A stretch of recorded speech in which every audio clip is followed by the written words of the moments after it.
Hey guys, welcome back to the garden. I was just doing a little wheel hoeing with the wheel hoe that's got some cultivator teeth on it. So let me show you that and we'll kind of go from there. So a little vintage wheel hoe. Got these kind of cultivation teeth on it. I have another one that's got like a little plow point. But I like running this one through the rows here, kind of cultivate up the soil. That breaks the kind of the hard ground up, allows the water to seep down in the soil more. If I throw fertilizer out there, that helps mix that in, helps that soak down to the plant. Allows those roots of the plant to grow a little bigger and stronger. And so that's called cultivating the soil.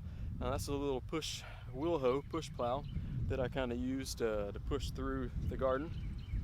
And there's other ways. People use big tractors to do it, but no need here. I can't get a tractor in here, so I use the next best thing, and that's a wheel hoe.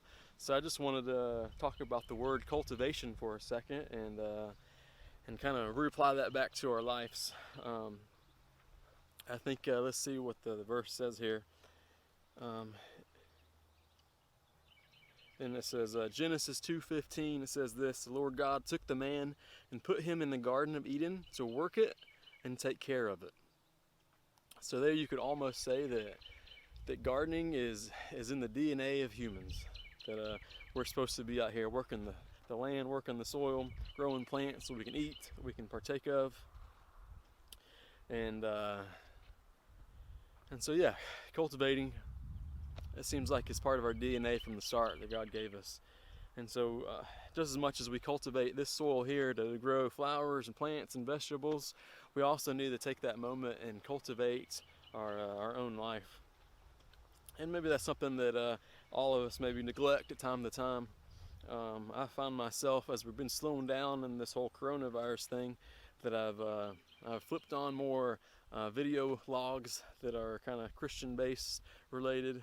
I've been listening to quite a few of those, doing a lot of my own reading and thinking and listening to God and praying more. And so I encourage you guys to do the same thing as well, is to dive down into Scripture, find you some video logs and blogs, and start cultivating your own life, cultivate your own hearts, so that you can go back out and you can sow back into other people.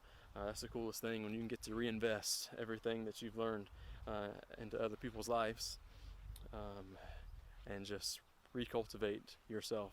So maybe take this time to do that, recultivate yourself, and I guess we'll catch you guys on the next one.